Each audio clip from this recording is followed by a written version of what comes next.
Latonda, coproductor de la película.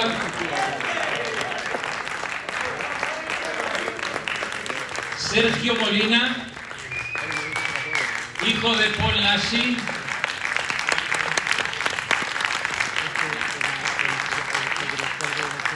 Y Antonio Mayans, coprotagonista, coproductor y nuestro flamante ganador del Jess Franco de este año. ¡Fuerte aplauso!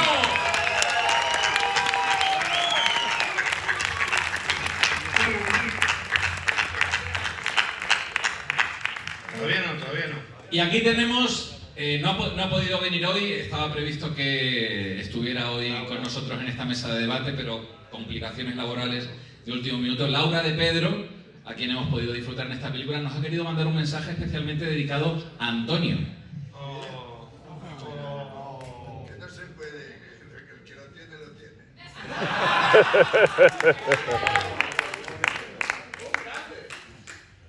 A ver. Hola Antonio, soy Laura de Pedro. ¿Cómo estás? ¿Cuánto tiempo sin vernos las caras? Bueno, lo primero, disculparme por no poder acompañaros en esta jornada y no quería dejar pasar la ocasión de felicitarte por este premio que te conceden Jess Franco 2024 y merecidísimo, porque no cabe duda de que eres uno de los grandes referentes del cine de género de nuestro país y, por qué no decirlo, sigues manteniendo la corona de rey del hombre más guapo del celuloide español. Que desearos que tengáis una fantástica inauguración de esta 13ª edición del festival y sobre todo al público que estéis allí, que lo disfrutéis, porque al final del cine de género se trata de eso, de disfrutarlo. Yo de hecho tengo aquí, he encontrado, bueno, lo tengo guardadísimo por supuesto, el guión de Gaviota, que era el título original que Paul Naschy dio a Empusa. Como podéis observar, el grosor es importante. Y recuerdo que cuando llegué al rodaje con el guión, Antonio me dijo una cosa, y me dijo: Laura, olvídate de todo y disfruta. Y eso fue lo que intenté hacer. Así que te quiero dar las gracias de nuevo, Antonio, por haber sido un fantástico compañero, por tu talento, por tu amabilidad, y deseo de verdad que este sea uno más de los muchos reconocimientos que te mereces y que lo disfrutes hoy de los compañeros, del público y de toda la gente maravillosa que sin duda te acompaña. Un abrazo muy grande y feliz festival.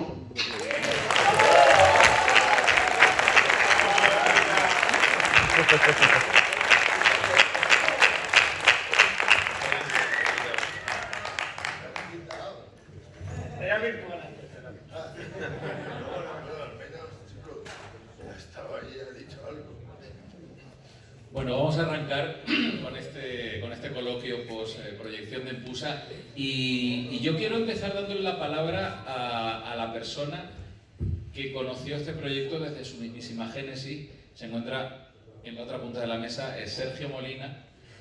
Él pues conoce la carrera de Paul Naschy prácticamente hasta la última molécula de su ADN, porque bueno, en fin. Así que, Sergio, cuéntanos un poco. En el momento en el que estaba tu padre a nivel de carrera profesional, ¿cuál es la razón por la que él decide saltar con este proyecto? Y ¿cuál es un poco tu impresión al respecto de eso? O sea, coméntanos un poco. Bueno, en primer lugar, sois unos valientes, o sea que, a ver.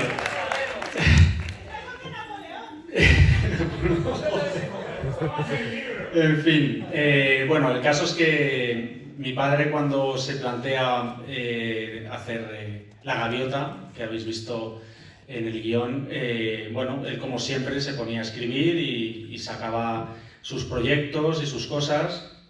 Además, justo cuando estaba con este proyecto, pues muy cerca de eso hizo otra película que a nivel de presupuesto no tiene nada que ver, que es La herencia de Valdemar, que costó 13 millones de euros, y en ese mismo momento estaba escribiendo y pergeñando Empusa, Y bueno, a nivel profesional, pues es que mi padre era todo pasión. O sea, el cine era su pasión y su vida. Entonces le daba igual lo que hiciera, le daba igual, era capaz de rechazar pues una película de gran presupuesto porque no le interesaba el papel o porque no le cuadraba, pero sin embargo, pues de repente llegaba un amigo y le decía voy a hacer una cosa con 4 duros y una vela y se ponía a ello, ¿no?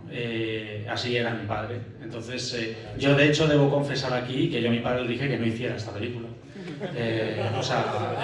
Le dije que no se metiera en este fregado.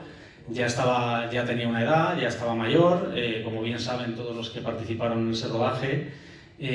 Fue un rodaje donde pasó de todo, también es verdad, que ahora comentarán mejor los protagonistas que estuvieron en ello, que pasó de todo y al final hubo que asumir infinidad de circunstancias pues de una manera pues porque así mandaba el momento y bueno, básicamente pues al final está ahí, es un milagro que la película esté aquí.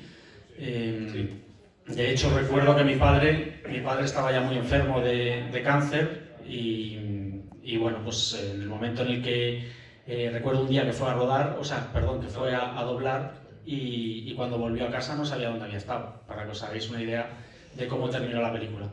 Entonces, pues bueno, no deja de ser una película más de su filmografía, de las 120 películas que tiene como actor, aproximadamente 50 como guionista y 16 como director.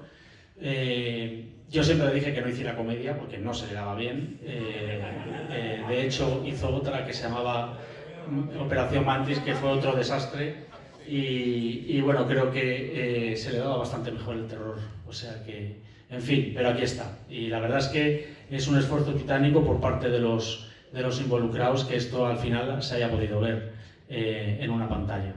Para nosotros también. No me extraña.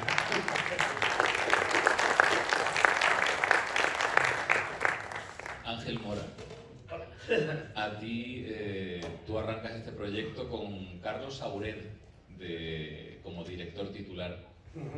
¿Y qué pasa en mitad del camino para que tengáis que cambiar de jinete? ¿Es una pregunta trampa? ¿No? Bueno, lo cuento todo.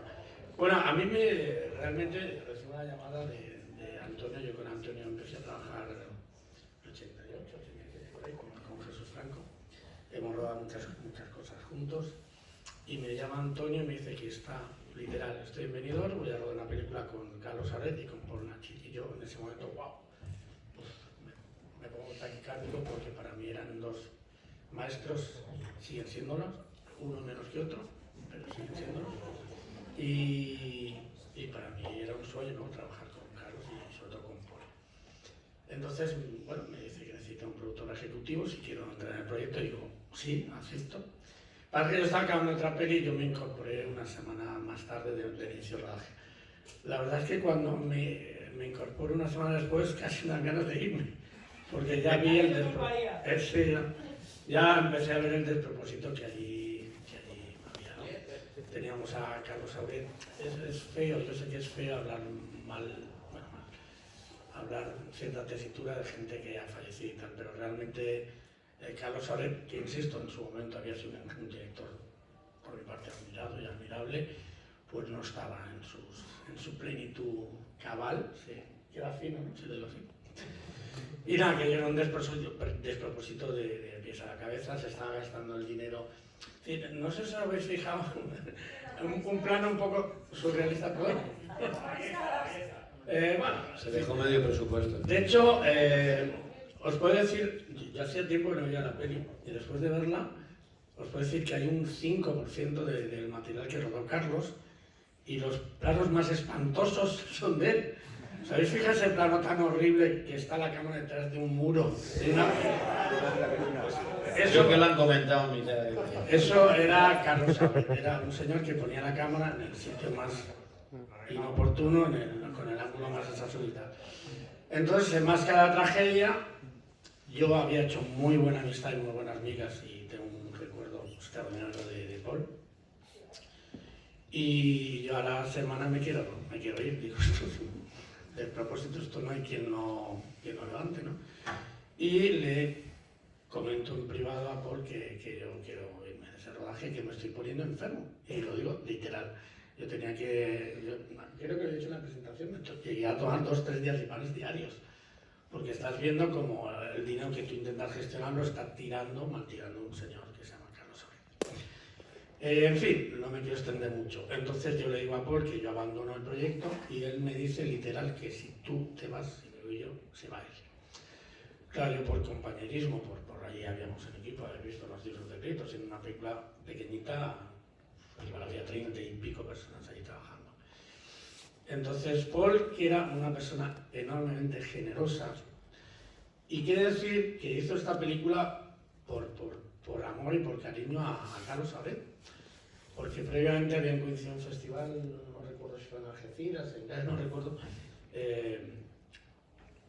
Carlos llegaba a retirar el cine desde el 83, creo recordar, que hizo El Enigma del Yate, una de esas últimas pelis, y estaba muy deprimido, estaba muy triste y tal. Y le comentó a Paul, podíamos hacerlo juntos tal y mal. Y Paul, insisto, en un acto de generosidad, primero le propuso dirigir una película que Paul tenía escrito, el guion se llama El Solitario, ¿quieres recordar?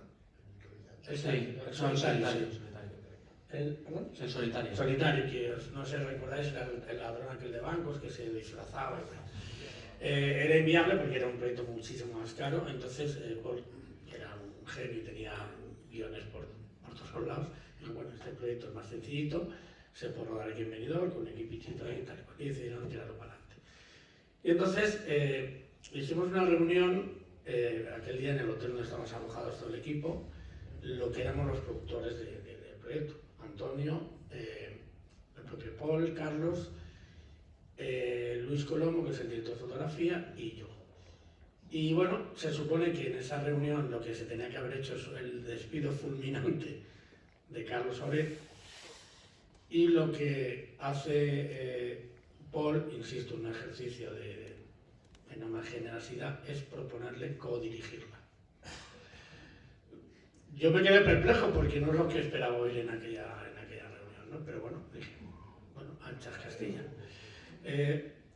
Eso fue un sábado que lo recordamos por la noche, y el lunes rodamos las secuencias que has visto, todo lo que es la parte final, lo que es la cueva, eso es cierta de Finestrat, creo recordar las cuevas de Canelobre, algo se llamaban. No me acuerdo. Y bueno, reanimábamos el rodaje ya codirigiendo, supuestamente codirigiendo. Vamos, no os podéis imaginar lo contento que se puso el equipo cuando se enteró, cuando iba el equipo, me refiero obviamente al resto, cuando se enteró que Paul cogía las riendas, porque, insisto, el señor Carlos Saura era maleducado, gruñón, quejica, gritaba a todo el mundo, no tenía mínima educación, etcétera, y estaba todo el mundo bastante harto. Yo encima como productor ejecutivo tocaba pues hacer de agua al diablo y mediar ahí un poquito, en fin, en conflictos. Entonces de repente fue un chute, ¿no? El equipo estaba encantadísimo con Paul y que dirigiera o que codirigiera. Y de repente, a media mañana, ¿dónde está Carlos? Y se había ido. Se había ido. O sea, se sintió ninguneado, vio que nadie lo quería, que nadie le hacía caso y que todo el mundo adorábamos a Paul. No se inspiró de nadie, pero al rato el encargado de Cáceres, no recuerdo cómo se llama, dice, oye, ¿qué ha pasado con Carlos? ¿Se ha enfadado? Digo, no sé, se ha ido. Y entonces lo había pillado intentando romper la ballesta. Yo quería irse dando por culo, con perdón.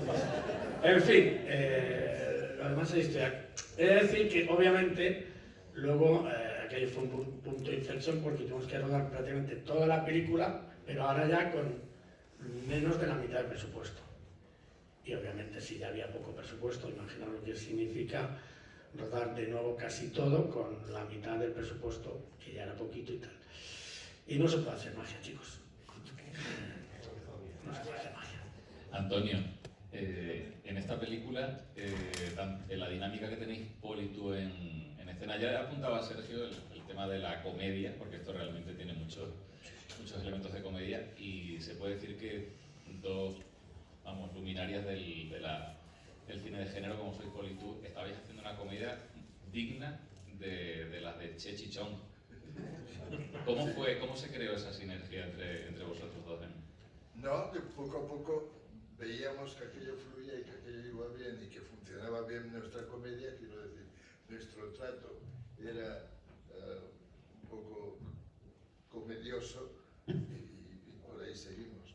Quiero rectificar un poquito a mi querido compañero Ángel Mora, porque lo que pasa es que Carlos Auret quiere dispararme, pero no dejar que él me dispare. Le apuntáis con una escopeta desde allí, se dispara, ¡pah! Dais un pompazo en la cabeza. Entonces, a ver, Carlos Auret había hecho unas películas en un tiempo, y después, 100 años más tarde, no sé si son 35 años después, resulta que estaba trabajando en Canal Plus en la sección de porno de Canal Plus. Aquí nuestro compañero Paco Fox. Hice una entrevista de trabajo con él, la más divertida de mi vida. ¿Y te cogió o no te cogió? No, al final fue solo de cine clásico. ¿Sabes? Porque la primera, ¿le importaría a usted ver Lluvia Dorada y tal? Me da igual, si quiero verla se ve. Pero luego acabamos hablando del espanto sucia de la tumba, ¿sabes? Mucho más divertido. Mucho más. Bueno, entonces, lo que estuvo todos esos años allí, y cuando salió de allí estaba mal de la cabeza. Estaba mal de la cabeza, que lo que dice Ángel es verdad. No tenía ninguna idea de dónde poner la cámara. Él se creía que la cámara tenía que estar donde estaba la acción. Y entonces, claro, decía, pues si la acción está aquí, yo pongo la cámara aquí, chuto aquí, y veré la acción desde los ojos de los protagonistas, que naturalmente la idea es genial. Rodar una película según lo que yo veo. Entonces, todo esto, una película de 2 horas y media, viendo lo que yo estoy viendo y tal. Y, de hecho, murió al cabo de muy poco tiempo. Cuando se fue de la película, murió enseguida, porque estaba mal de la cabeza. O sea, no podemos hablar de la maldición de Empusa. No, bueno, murió antes de terminar la película técnicamente. Sí, he de decir que, perdona el apunte, que hubo un libro en que me echaban la culpa, que yo maté a Carlos sí, porque murió de un infarto que supuestamente le provoqué yo. No sé. Qué responsabilidad. Adán, tú entras en postproducción, tú te sumas cuando la Yo película... me libré de la locura. Te libraste del infierno del rodaje y te encuentras con una película que hay que terminar, que hay que añadir sonido, Hay que que hay que rehacer. doblar. Entonces, exactamente qué escenario te encuentras tú y cómo afrontas esa postproducción que te ofrecen. Pues mirad, yo la verdad es que al principio había contado algo, pero es verdad que a mí cuando me llega la película era prácticamente insalvable, es decir, la mayoría de las tomas de audio había muchas de ellas que no existían, o muchísimas tenían una calidad que era completamente imposible rescatarla, y más con los medios de entonces. Quizás hasta me podría replantear hacerlo. Entonces, yo mi planteamiento es decir, bueno, esto hay que sacarlo, por amistad por Ángel, con Antonio, y por el propio Paul, al que agradecí muchísimo. Sergio, creo que te lo he dicho alguna vez, pero conocer a tu padre fue uno de los tipos más especiales que conocí en mi vida de corazón. O sea, una persona en los últimos momentos que además tuve, desgraciadamente, yo fue un jueves, que tú habías comentado, a las 7:30 llamó a tu hermano Bruno, me tengo que ir a Dan, no puedo más. Dobló 38 minutos, que los tengo, los 38 primeros minutos de la película lo tiene doblado Jacinto Molina. Y de repente sé que a los 4 o 5 días desgraciadamente ya no pudo. Entonces fue una maravilla el poder coger el legado de Paul, el legado de Jacinto Molina en un momento en el que para mí era, pues, y sigue siendo, pues, una de las personas referentes en el mundo del cine de España, de este género, y teniendo además a Antonio Mayans. Entonces, ¿cuál fue mi planteamiento? Pues intentar rescatar. ¿Qué hice yo? Hacer un planteamiento de base, de cero, es decir, bueno, como no tenemos ni siquiera tampoco la posibilidad de rescatar la voz de Paul Naschy en todo el largometraje, elegí el casting de voces, creo que está más o menos bien acertado, en algún momento puedo despistar, pero está absolutamente doblado todo. Y creo que la voz que le sustituyó, que es José Antonio Duque, un amigo mío, creo que hicimos una labor muy fina, yo creo que no se nota que está doblado en la mayoría de las partes, no hay ni un solo trozo de la película que se utilizara el sonido original, y el resto de efectos pues está hecho por mí. ¿Qué quiero decir con esto? Que mi labor fundamental fue, desde mi perspectiva y con la modestia, pero rescatar por fin la película para que pudiera hacerse, porque no hubiera sido posible estrenarla sin esta labor, que es una labor de todo el equipo, desde Antonio en producción, mi querido en producción, hasta Antonio Mayans en todo. Y fue especialmente intenso cuando por fin, después de tantísimo sufrimiento, una película maldita, como había dicho, la pudimos hacer. Para mí fue un honor y una maravilla poder estar sobre todo con Yo quiero volver a tu libro. Y decir que yo es que conocí a Paul de haber hecho 10 películas con él antes que esta. En realidad 9, porque yo creo que la 10 fue Ampusa. Y entonces éramos amigos y habíamos trabajado en películas y habíamos reído juntos en películas como la de, ¿cómo se llama? La que, los unos muertos, la del... Último deseo, El último deseo. de Klimovsky era. Fue una película también muy embolicada y muy liosa y era una risa. Y entonces recuerdo que luego, cuando terminó la película, yo estuve tiempo yendo al nuevo Aranjuez, me parece que íbamos a montarla, y después ya Paul estaba demasiado enfermo. Me acuerdo que cuando volvíamos a casa no se acordaba de dónde era su casa, que luego a mi mujer le pasó lo mismo y se ha muerto hace poco. Entonces, cuando volvíamos a casa le pasaba eso. Y entonces estuvimos rehaciendo el guión para doblarlo y para todas las cosas, me parece, durante un tiempo. Y hasta que llegó un día, él estaba en casa y yo iba a tu casa todos los días y nos poníamos a hacer los diálogos para que entraran dentro de coincidir con las voces, porque de hecho hay muchos que están no inventados, pero están readaptados porque no se quedan estaban readaptados y tal. Y entonces un día me invitaron a pasar unas películas de Jesús Franco en Venecia, y me fui, cogí el avión por la mañana y cuando llegué a Venecia me dijeron que había fallecido. El mismo día que cogiste el avión, ¿no? El día que cuando yo llegué allá ya había fallecido. Pero había estado el día anterior con él en su casa allí, trabajando hasta el último momento, estuvo trabajando en... Impresionante. Bueno, yo quería solamente comentar una cosa con el tema de la relación Auret y mi padre, que mi padre siempre tenía siempre había tenido un gran concepto de Carlos Auret, Sí. porque él consideraba que de su etapa clásica, de las películas que había hecho en los años 70, las 3 que hizo Auret con mi padre eran de las más interesantes, que eran El espanto surge de la tumba, era La venganza de la momia y Los ojos azules de la muñeca rota. Entonces, él siempre le tenía muchísima estima. Y de hecho, cuando se planteaba este rodaje, mi padre tenía una ilusión enorme de trabajar con Carlos Auret.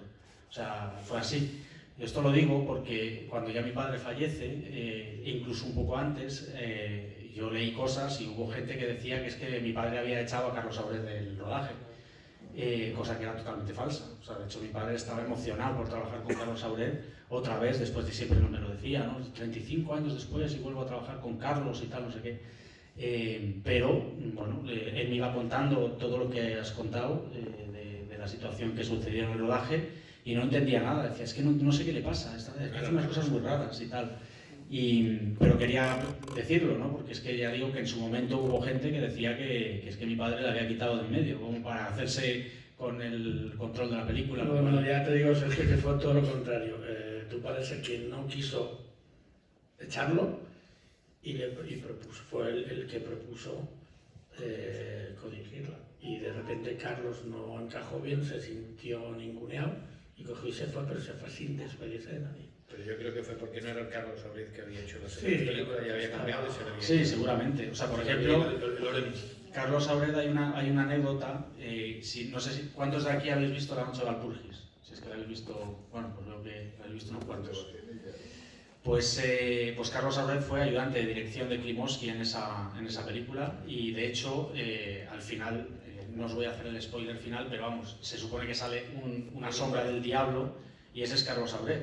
O sea, y por haber hecho la noche de Walpurgis, en el 72 hace El espanto surge de la tumba con mi padre como director, porque había sido ayudante de dirección de León Klimovsky.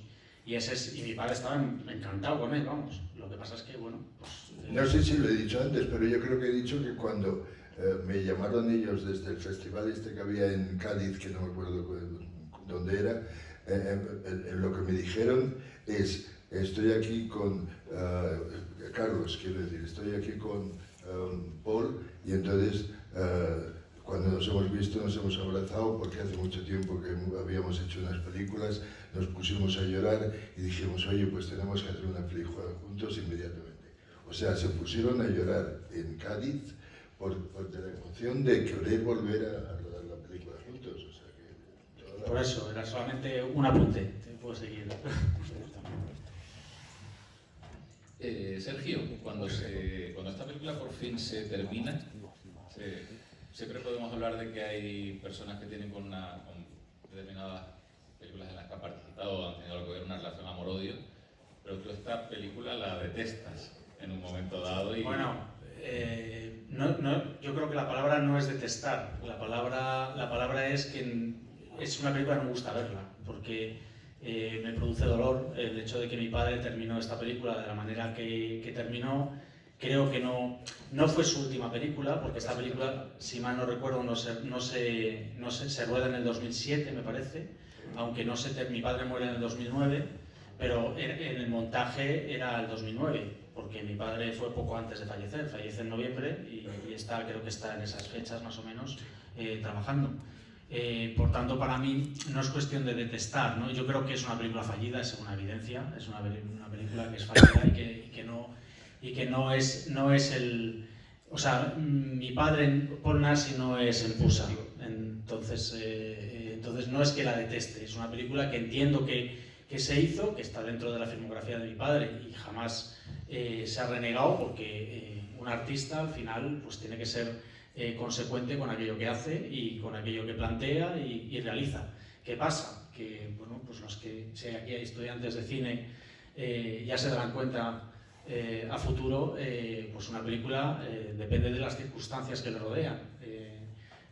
No todo es Ciudadano Kane, ni tenemos maravillosas películas, por mucho que uno sea un genio, depende de la inspiración de otros muchos que están involucrados en la película, depende de las circunstancias y depende del presupuesto y depende de mil cosas. Entonces es evidente que esto es una película fallida, pero bueno, es de las últimas que hizo, coincide con La herencia de Valdemar, que es la otra que decía antes, y con una película que para mí es una joya de la animación que se llamaba Apóstolo, que tuvo muy mala suerte en la distribución, pero que creo que es una joya. Y bueno, pues ese fue su legado final, ¿no? Pero yo creo que ahí hay que entender que están pues otras muchas películas como Inquisición, El muerto del francés, El caminante, o yo que sé, La noche de Walpurgis, El retorno del hombre lobo, La marca del hombre lobo, en fin, pues todo lo que hizo durante tantos años, ¿no? En fin, como el propio Antonio, que también es una institución, ¿no? Entonces yo creo que eso es lo que hay que valorar, una carrera en conjunto y no tanto películas concretas que al final pues depende de muchísimas circunstancias.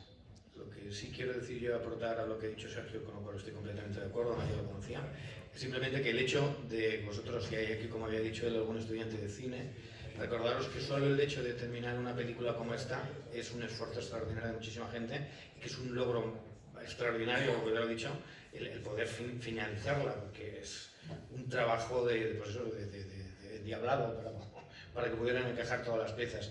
Así que es efectivamente no representativo del trabajo de Paul en absoluto, pero él lo tomó también con mucha ilusión, él lo tenía con ilusión como un elemento así, pero efectivamente es un poco distorsión de lo que él había realizado, pero estamos muy orgullosos, yo por lo menos, de poder participar en algo que al fin y al cabo es parte de su historia y parte de mi historia.